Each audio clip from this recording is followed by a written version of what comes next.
Hello everyone, welcome back to our channel. అందరికీ నమస్కారం అండి. అందరు బాగున్నారా? ఈవినింగ్ స్నాక్స్ కోసమని మమ్మీ వెజ్ రోల్ అయితే చేసింది. బయట క్రిస్పీగా లోపల సాఫ్ట్గా చాలా బాగా వచ్చాయి అన్నమాట ఇవైతే. సో రెసిపీ తెలుసుకోవడానికి వీడియోలోకి అయితే వెళ్ళిపోదామా?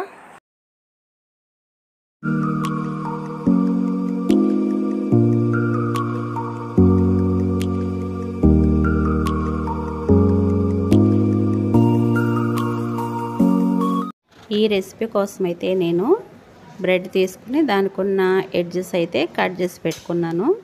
అలాగే దీంట్లో స్టఫింగ్ కోసం అయితే కరివేపాకు సన్నగా కట్ చేసుకోవాలి. అలాగే పచ్చిమిర్చి, ఆనియన్, ధనియా పౌడరు, కారము, సాల్ట్, అల్లం వెల్లుల్లి పేస్ట్ కూడా తీసుకోవాలి. అలాగే క్యాప్సికము, క్యారెట్, క్యాబేజీ, బీన్స్, ఇంకా ఆలుగడ్డ ఇవన్నీ కూడా బాయిల్ చేసి పెట్టుకున్నాను నేను వెజిటేబుల్స్. అలాగే దీంట్లోకి బ్రెడ్ పౌడర్ కూడా అయితే తీసుకోవాలి. ఈ వెజిటేబుల్స్ అన్నీ కూడా మనం ఒక బౌల్లోకి అయితే వేసేసుకొని మంచిగా కలుపుకోవాలి. అన్నీ మసాలా పౌడర్లు ఉన్నాయి కదా, కారం, ధనియా పౌడరు, అల్లం వెల్లుల్లి పేస్ట్, పచ్చిమిర్చి ఉన్నాయి కదా, అవి కూడా వేసేసుకోవాలి. అలాగే దీంట్లోకి బ్రెడ్ పౌడర్ ఉంది కదా, బ్రెడ్ పౌడర్ అయితే మనం బ్రెడ్ ఎడ్జెస్ కట్ చేసి పెట్టాం కదా, వాటినే మనం మిక్సీలో పెడితే బ్రెడ్ పౌడర్ అయితే రెడీ అయిపోతుంది. కాబట్టి అది ఇందులో వేసేసుకోవడం వలన ఇవి రోల్స్ అనేవి ఇంకొంచెం టేస్టీగా ఉంటాయి. అలాగే బ్రెడ్ కూడా వేస్ట్ అవ్వకుండా ఉంటుంది. సో ఈ విధంగా కలుపుకోవాలి.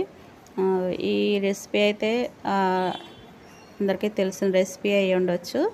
అయితే చేసే విధానంలో లోపల పెట్టే స్టఫింగ్ విషయంలో తేడా ఉంటుంది కదా. కాబట్టి ఇదనే కాదు, ఏ రెసిపీ అయినా సరే ఒక్కొక్కరు ఒక్కో విధంగా చేస్తారు. అందరూ ఒకే విధంగా అయితే చేయలేరు. కొంతమంది ఈజీ ప్రాసెస్లో చేస్తారు, కొంతమంది ఎక్కువ టైం తీసుకుని చేస్తారు. వేసుకునే ఇంగ్రీడియంట్స్లో తేడా ఉంటుంది. సో కాబట్టి తెలిసిందే కదా అని అయితే చూడకుండా ఉండకండి.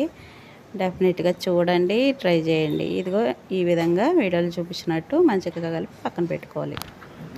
ఇప్పుడు బ్రెడ్ని తీసుకుని బ్రెడ్ని అయితే చపాతీ కర్రతో ఇలా పలుచగా ఒత్తుకోవాలి. ఇలా ఒత్తుకోవడం వల్ల మనము అది రోల్స్ చుట్టడానికైతే బాగుంటుంది. ఇప్పుడు ఇందులో మనం ముందుగా ప్రిపేర్ చేసి పెట్టుకున్న వెజిటేబుల్ స్టఫ్ ఉంది కదా, అదైతే తీసి పెట్టుకోవాలి. ఒక సైడ్ పెట్టుకొని ఇట్లా రోల్ చేసేసుకొని ఎడ్జ్కి వచ్చినప్పుడు ఏం చేయాలంటే కార్న్ ఫ్లోర్లో కొద్దిగా వాటర్ కలిపి అదైతే ఎడ్జెస్కి రాసి ఇట్లా స్టిక్ చేయడం వలన మనకి ఆ బ్రెడ్ అయితే విడిపోదనమాట మనం ఆయిల్లో వేసినప్పుడు. సో ఈ విధంగా రెడీ చేసుకోవాలి. ఈ విధంగా రెడీ చేసుకున్నాక స్టవ్ మీద అయితే బాండి పెట్టుకుని ప్యాన్లో ఆయిల్ అయితే వేసుకోవాలి. నేను ఇవైతే డీప్ ఫ్రై చేయట్లేదండి, షాలో ఫ్రై చేస్తున్నా. కావాలంటే మీరు డీప్ ఫ్రై కూడా చేసుకోవచ్చు. ఇంకా ఎగ్ బ్యాటర్లో ముంచి అలా కూడా చేసుకోవచ్చు. అయితే మనం వెజ్ రోల్స్ అన్నాం కాబట్టి ఓన్లీ వెజిటేబుల్సే వేస్తున్నాం అనమాట. ఈ విధంగా రెండు వైపులా కూడా మంచిగా ఫ్రై చేసుకోవాలి. చూసారు కదండి, ఇవైతే మంచిగా ఫ్రై అయిపోయాయి. ఇప్పుడు వీటిని మనం మంచిగా బయటికి తీసుకుని ఒక టిష్యూ పేపర్ మీద అయితే పెట్టుకుంటే ఎక్స్ట్రా ఆయిల్ ఏదంటే ఉందో అదంతా కూడా టిష్యూ అబ్జర్వ్ చేసుకుంటుంది. ఇలా మంచి గోల్డెన్ కలర్ వచ్చే వరకు అయితే అవి ఫ్రై చేసుకొని తీసేసుకోవచ్చు. ఇది బ్రెడ్ కాబట్టి తొందరగానే ఫ్రై అయిపోతుంది.